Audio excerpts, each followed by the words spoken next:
오늘은 가스펠 리셋 넘버 2 칭의, 작은 제목으로는 선행이 아닌 은혜로라는 제목으로 하나님의 말씀을 선포하겠습니다. 지난주에는 가스펠 리셋 넘버 1 십자가에 대해서 말씀을 드렸고요. 오늘은 칭의, 의롭게 여김을 받다, 선행이 아닌 은혜로라는 제목으로 하나님 말씀을 선포하겠습니다. 이상화 시인의 빼앗긴들에도 봄은 오는가라는 시가 있습니다. 저는 이 시의 제목을 이렇게 바꿔서 말하고 싶습니다. 중서부 미러키에도 봄은 오는가. 저도 시카고에 한 10년을 살았기 때문에 봄이 올 것 같다가도 다시 추워지는 이런 이상한 날씨가 그렇게 새롭지는 않습니다. 제가 시카고에 있을 때도 심지어는요 6월 달에 눈이 온 적도 있었습니다.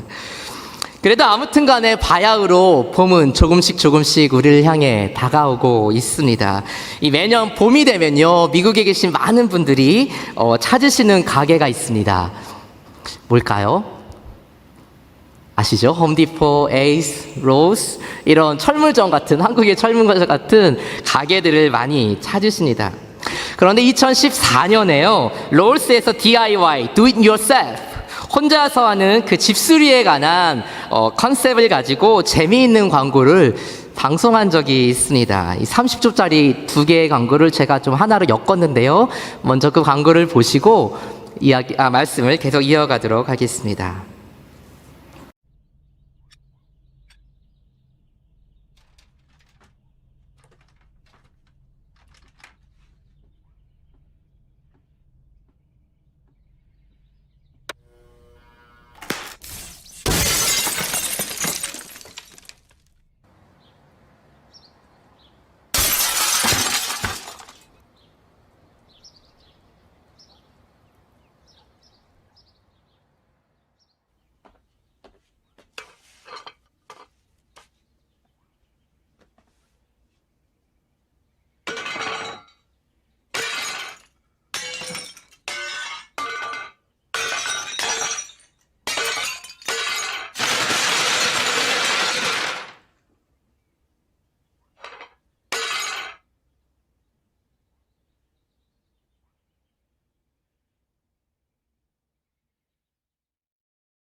여기까지입니다. 저는 굉장히 많이 웃었는데 별로 재밌지 않으신가 봐요. 그런데 이 두 영상에 나오는 그 부분 중에서 제가 가장 인상적으로 봤던 부분은 바로 광고의 마지막 장면이었습니다. Lowe's never stop improving. 더 나은 집을 만들기 위한 당신의 노력 멈추지 마세요. 계속하세요. 그런데 이 Never Stop Improving 이 말이 나오기 전에 바로 직전에 광고는 소비자들에게 이렇게 묻습니다. 기억하시나요? Need help? 도움이 필요하세요? 사랑하는 성도 여러분, 많은 1세 이민자들이요 더 나은 삶, 더 나은 행복, 더 나은 세상을 찾아 이곳 미국까지 오셨습니다. 그리고 이곳에 정말 열심히 노력하셔서 남들이 부러워할 만한 소위 성공적인 삶을, 성공적인 인생을 살아내셨습니다. 미국에 있는 많은 코리안 아메리칸 젊은이들도요 Never Stop Improving 이 말을 외치면서 아메리칸 드림을 성취하기 위해서 오늘도 열심히 밤낮 없이 일하고 있습니다. 그런데 혹시 Need help? 도움이 필요하지 않으십니까? 혼자 힘으로요 열심히 살고 열심히 벌고 열심히 누리고 열심히 쓰고 뭐든지 다 열심히 하고 있는데, 그런데 이런 열심히 여러분들의 삶 속에서 정말로 좋은 열매들을 맺고 있습니까? 사람들은요 이 세상에서 잠시 살다가 없어질 집을 고치는 데에도 많은 수고와 노력을 기울입니다. 그런데 하물며 우리가 영원히 살게 될 곳, 그곳이 천국이든 지옥이든, 여러분께서는 죽음 이후의 삶에 대해서 얼마만큼 준비가 되어 있으십니까? Need help? 혹시 도움이 필요하지 않으십니까? 저는 오늘 제가 가진 믿음을 꼭 믿으셔야 됩니다 이렇게 강요하지는 않겠습니다. 다만 여러분 자신의 인생에 특별히 죽음 이후의 삶에 대해 도움이 필요하시다면 전 여러분들에게 그 필요한 도움을 드리기 원합니다. 오늘 보면 갈라디아서는요, 사도 바울이 갈라디아 교회에 보낸 편지입니다. 먼저 갈라디아서 2장 15절 말씀 같이 봉독합니다. 시작. 우리는 본래 유대인이요 이방 죄인이 아니로되. 바울은 갑자기 밑도 끝도 없이 우리는 본래 유대인이요 이방 죄인이 아니로되라고 말합니다. 그런데 이 말은 바로 앞에 갈라디아서 2장 11절부터 14절에 나오는 베드로의 안디옥 사건을 두고 하는 이야기입니다. 잘 아시는 대로 베드로는 예수님의 넘버원 수제자였습니다. 또 아주 유력한 초대교회의 지도자였습니다. 또한 율법이 금지하고 있는 부정한 음식을 먹으라는 그 하나님의 환상을 보고 로마의 장교 백부장이었던 고넬료의 집에 찾아갔었습니다. 그리고 베드로는 그 고넬료의 집에 속한 모든 사람들에게 복음을 전해주고 그들에게 세례를 주었습니다. 이 고넬료 집 사건을 통해서 베드로는 율법 밖에 있던 사람들, 즉 유대인이 아닌 이방인들에게도 예수님의 복음이 적용될 수 있구나, 예수님께서는 유대인을 위해서만 죽으신 것이 아니라 모든 사람들, 이방인들을 위해서도 죽으신 게 맞구나라는 것을 몸소 체험했던 사람입니다. 그런데 이랬던 베드로가 그만 큰 실수를 하고 말았습니다. 베드로가 보면 유대인 그리스도인들이요 이방인 최초의 교회이고 바울과 바나바를 이방인 선교사로 파송했던 안디옥 교회를 방문했었습니다. 그리고 그곳에서 안디옥 교회의 이방인들, 즉 유대인이 아닌 이방인 성도들과 더불어서 식탁에 교제를 하고 있었습니다. 그런데요, 예루살렘부터 온 다른 유대인 그리스도인들이 그 식탁 자리에 갑자기 나타났습니다. 할례, 즉 율법을 지켜야만 그리스도인 될 수 있다라는 믿음을 가진 사람들이 베드로와 또 같이 있었던 사람들, 이방인 그리스도인들이 밥 먹는 자리에 불쑥 나타난 것입니다. 상황이 이렇게 되다 보니까 베드로는 두려움을 느꼈습니다. 저 사람들이 나를 이상하게 생각하면 어떡하지? 그래서 그만 그 식탁 자리에서 벌떡 일어나고 말았습니다. 그리고 베드로와 동행했던 일행들도 동시에 그 자리를 떠나고 말았습니다. 더군다나요, 바울과 함께 1차 전도 여행을 했던 이방인을 위한 선교사 바나바조차도 그 자리에서 일어나고 말았습니다.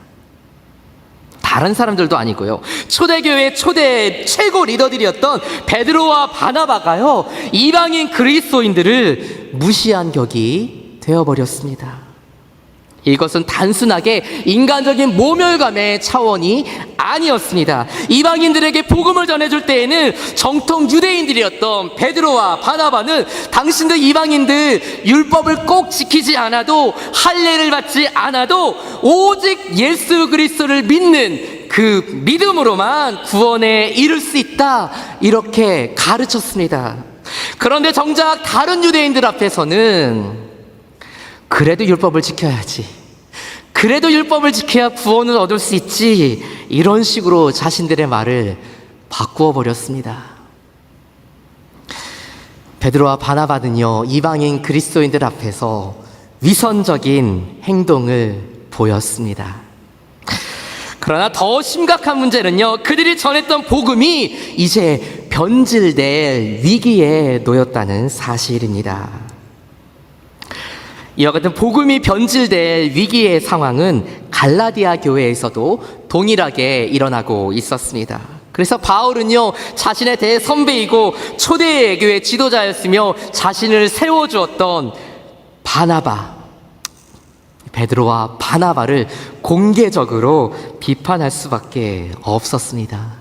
당시 갈라디아 교회는요 율법을 지켜야만, 할례를 받아야만 구원을 얻을 수 있다라는 잘못된 주장이 팽배해 있었습니다. 다시 말해서 갈라디아 교회 교인들은요 다른 복음, 변질된 복음, 이단적인 복음에 의해서 그 교회가 흔들리고 있었습니다. 그래서 바울은 율법을 지켜야만 구원에 이를 수 있다라는 일부 율법주의자 갈라디아 교인들을 향해 참된 복음을 다시금 가르쳐야만 했습니다.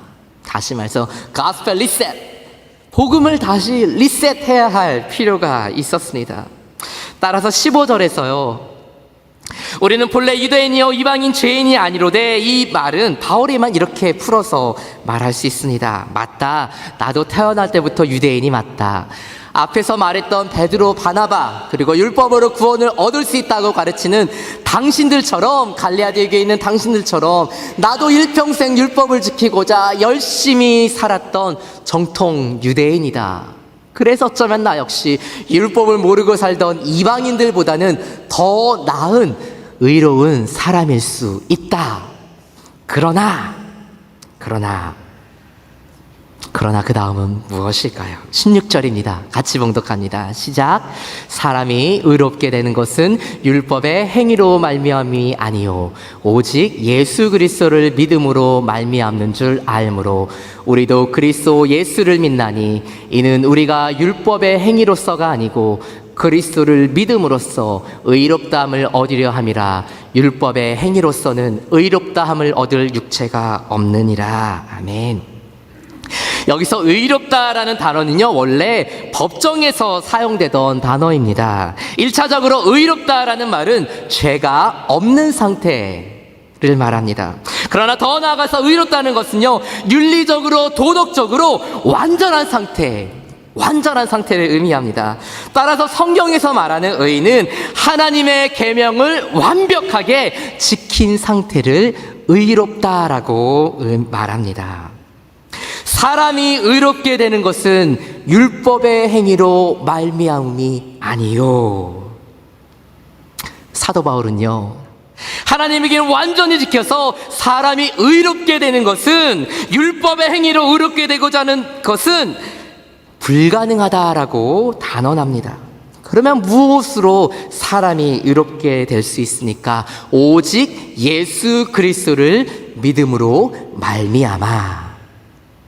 사람이 의롭게 되는 것은 오직 예수 그리스도를 믿음으로 말미암아 의롭게 될 수 있습니다. 그래서 사도 바울은요, 사람이 의롭게 되는 것은 율법의 행위가 아니라 예수 그리스도를 믿는 그 믿음으로만 되기 때문에, 그렇기 때문에 사도 바울은 우리도 그리스도를 믿나니, 우리도 그리스도 예수를 믿나니라고 말했습니다.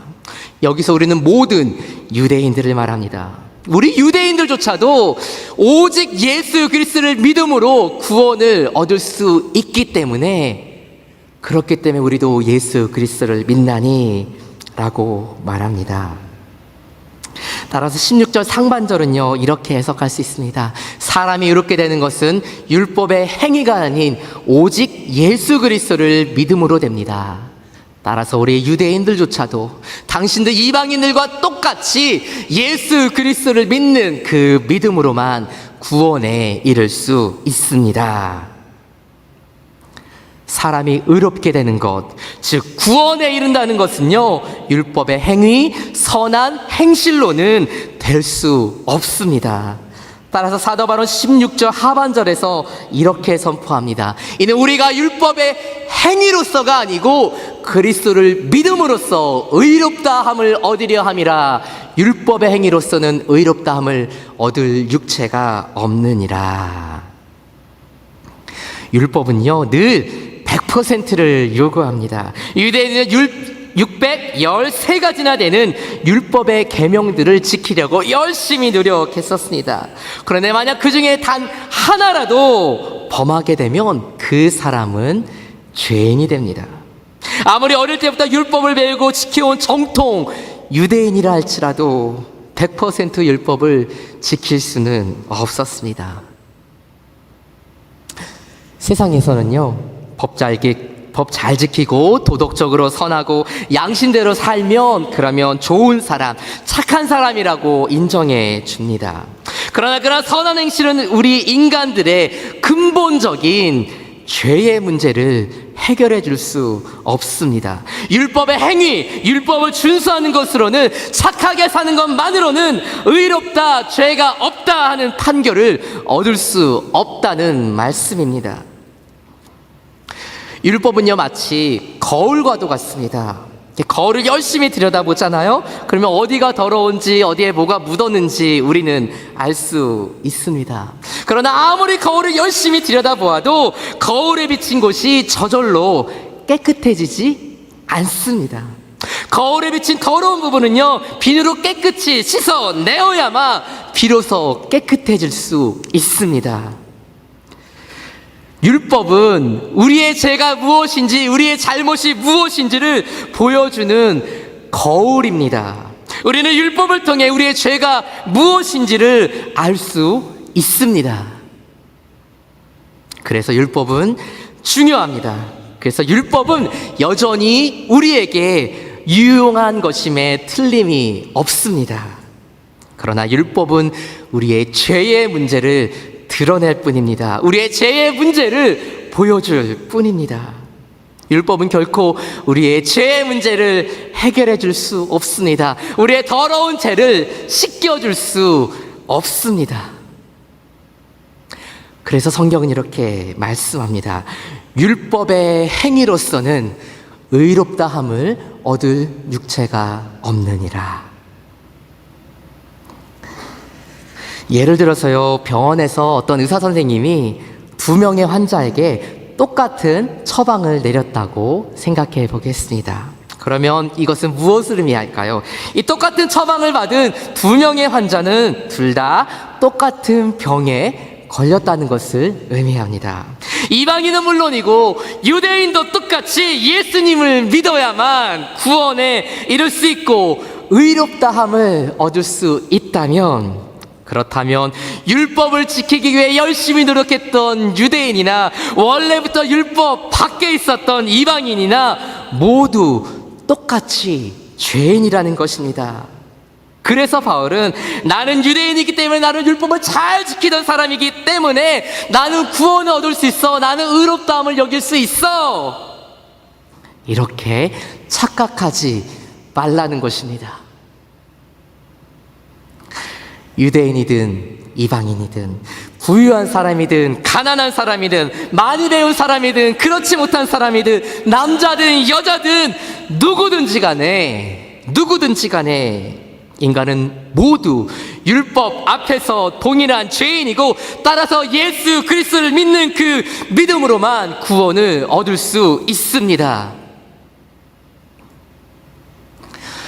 이 세상에 많은 종교들이 존재합니다. 그리고 그 많은 종교들은요, 인간의 선한 행실, 착한 행실로 구원 혹은 해탈에 이를 수 있다라고 가르칩니다. 그래서 어떤 분들은요, 종교 그거 다 똑같은 거 아니야? 결국엔 다 착하게 살라는 것 아니겠냐? 이렇게 말씀하십니다. 그러나 결코 그렇지 않습니다. 기독교가 다른 종교들과 다른 것은요, 기독교가 아닌 다른 종교들은 일반적으로 착한 행실, 선한 행실을 통해 구원을 얻을 수 있다, 선한 행실은 구원의 선결 조건이다라고 가르칩니다. 도덕적으로 윤리적으로 선한 삶을 살다 보면 그에 대한 보상으로 구원을 얻게 된다라고 가르칩니다. 그러나 기독교 복음은요, 인간이 아무리 도덕적으로 윤리적으로 완벽하게 살고자 노력해도 그 누구도 100% 도덕적이고 윤리적인 삶을 살 수 없다고 가르칩니다. 모든 인간은 죄인일 수밖에 없다고 가르칩니다. 왜냐하면 우리 인간은 하나님의 법을 100% 지킬 수 없기 때문입니다. 저는 다른 종교에 비해서 기독교가 우월하다 이렇게 말씀드리는 것이 아닙니다. 다만 기독교는 본질적으로 다른 종교와는 근본적으로 다르다는 것을 말씀드리는 것입니다. 기독교는요, 철저하게 인간의 전적인 타락과 무능함, 오직 예수 그리스도를 통한 그분을 믿는 믿음을 통해서만 구원을 얻을 수 있다고 가르치기 때문입니다. 인간의 구원은 오직 믿음으로, 예수 그리스도의 그 십자가를 믿는 믿음으로만 가능합니다. 예수님께서 우리를 대신해서 우리의 죄값을 대신 치러 주셨습니다. 다시 말해서 우리 인간은 100% 율법을 지킬 수 없기 때문에 죄인일 수밖에 없었고, 죄에 대한 형벌을 받을 수밖에 없었지만, 하지만 예수님께서는 우리가 마땅히 받아야 할 그 죄에 대한 형벌을, 죄에 대한 대가를 대신 받으셨습니다. 죄 없으신 하나님의 아들이 죄인된 인간을 위해서 십자가에서 대신 죽으셨습니다. 그래서 우리는 예수 그리스도를 믿는 그 믿음으로 의롭다 여김을 받게 되었습니다. 이것을 우리는 칭의, justification이라고 부릅니다. 좀 더 정확하게는요, 이신칭의, 믿음으로써 칭의, 의롭다 여김을 받다, justification by faith 라고 말합니다. 그런데 교회를 오래 다니셔도요, 조금 오해하시는 분들이 있어서 다시 한번 말씀을 드립니다. 이 칭이라는 말은요, 신분의 변화이지 본질의 변화가 아닙니다. 칭의는 신분이 변하는 거지 본질이 변하는 게 아니라는 말씀입니다. 예를 들어 보겠습니다. 어떤 돈 많은 그 성범죄자가요, 좋은 변호사를 선임을 했습니다. 그래서 법정에 가서 다투다가요, 재판관이 성범죄자에게 무죄라고 선언을 했습니다. 법정에서 이 범죄자는요, 원래는 피고인 신분이었습니다. 그런데 재판장이 무죄라고 선고하는 순간 이 성범죄자는 더 이상 피고인이 아닙니다. 그런데 판사의 무죄 판결을 받았다고 해서 이 성범죄자의 죄악된 본성이 무죄 판결과 함께 완전히 사라지냐? 그렇지 않습니다. 이 사람은요, 무죄 판결 후에도 얼마든지 같은 죄를 범할 소지가 다분히 많은 사람입니다. 이와 마찬가지로요, 칭의, 하나님께로부터 의롭다 여김을 받는 것은요, 우리의 신분이요, 피고인에서, 죄인에서 죄가 없는 사람이 되는 것이지 우리의 본질이 변하는 것은 아닙니다. 성도는 자신의 선한 행실이 아닌 오직 예수 그리스도를 믿음으로 의롭다 거룩하다 여김을 받습니다. 죄의 자녀에서 지옥으로 갈 수밖에 없는 진노의 자녀에서 의의 자녀, 하나님의 거룩한 자녀로 천국으로 갈 수 있는 신분으로 변화가 됩니다. 그러나 그렇게 의롭게 여김을 받아도 인간으로서의 죄된 본성, 죄를 더 사랑하고 하나님의 뜻이 아닌 내 마음대로 살고자 하는, 내가 주인이 되고자 하는 그 자기 중심성은요, 그 죄의 관성은요, 여전히 남아 있습니다. 따라서 우리에게는 예수 그리스도가 필요합니다. 우리는 오직 예수 그리스도를 믿는 그 믿음으로만 구원에 이를 수 있습니다. 유대인이든지 헬라인이든지 누구든지 간에 예수 그리스도를 믿는 그 믿음으로만 구원에 이를 수 있습니다. 지난주에 말씀드린 대로요, 유대인에게는 저주의 상징이었고 헬라인에게는 실패의 상징이었던 바로 저 십자가. 그래서 유대인들에게는 걸림돌이 되었고 헬라인들에게는 미련한 것으로 치부될 수밖에 없었던 바로 그 십자가, 바로 그 십자가에 우리의 구원의 소망이 있습니다. 결론의 말씀을 드립니다. 어느 날 D.L. 무디 목사님께서 회중들에게 이런 질문을 하셨다고 합니다. 어떻게 하면요, 이 컵에서 공기를 제거할 수 있을까요? 한 사람이 대답했습니다. 그것을 펌프로 빨아들이면 공기가 빠져나올 것입니다. 그랬더니 무디 목사님 이렇게 말씀하셨습니다. 그런데 그렇게 하면 컵 내부가 진공 상태가 되기 때문에 그 컵은 깨어지게 됩니다. 여러 사람들이 다양한 의견을 제시했습니다. 이렇게 하면 어떨까요? 저렇게 하면 어떨까요? 그런데 무디 목사님께서 원하시던 답이 나오지 않았습니다. 그때 무디 목사님은 빙그레 웃으면서 주전자를 들어서 주전자에 있던 물을 컵에 가득 채웠습니다. 자, 보십시오. 물이 채워지지 않았습니까? 컵 안에 있던 공기가 모두 제거되었습니다. 이렇게 말씀하신 후에 무디 목사님은 이렇게 말씀하셨다고 합니다. 성도가 죄에 대해 승리할 수 있는 비결은 죄악된 행위들을 제거하기 위해 더 열심히 노력하는 것이 아닙니다. Not by working hard to eliminate sinful habits. 열심히 해서 내 안에 있는 그 죄를 없애기 위해 노력하는 것, 그것으로는 우리가 죄에 대해서 승리할 수 없습니다. 성도가 죄에 대해 승리할 수 있는 비결, 그것은 오직 예수 그리스도께서 여러분들의 인생을 주장하시도록 하면 됩니다. But by allowing Christ to take full control in your life. 주님께서 여러분들의 인생을 조정하시도록, 주님께서 여러분들의 인생의 주인이 되시도록 하면, 그러면 우리는 죄에 대해 승리할 수 있습니다. 사랑하는 성도 여러분, 우리는 어떻게 의롭게 될 수 있습니까? 어떻게 죄로부터 자유할 수 있겠습니까? 오직 예수 그리스도를 우리 안에 영접함으로, 이제는 내가 주인 되는 삶이 아니라 그분께서 내 삶의 주인이 되게 하실 때 우리는 의롭다 여김을 받고 구원에 이를 수 있습니다. 우리의 육신은 비록 죽어 썩어 없어질지라도 우리는 그분과 함께 부활하게 될 것이고, 신령한 몸을 입고 그분과 함께 천국에서 영원한 삶을 누릴 수 있습니다. 오직 예수 그리스도를 구주로 영접할 때 가능합니다.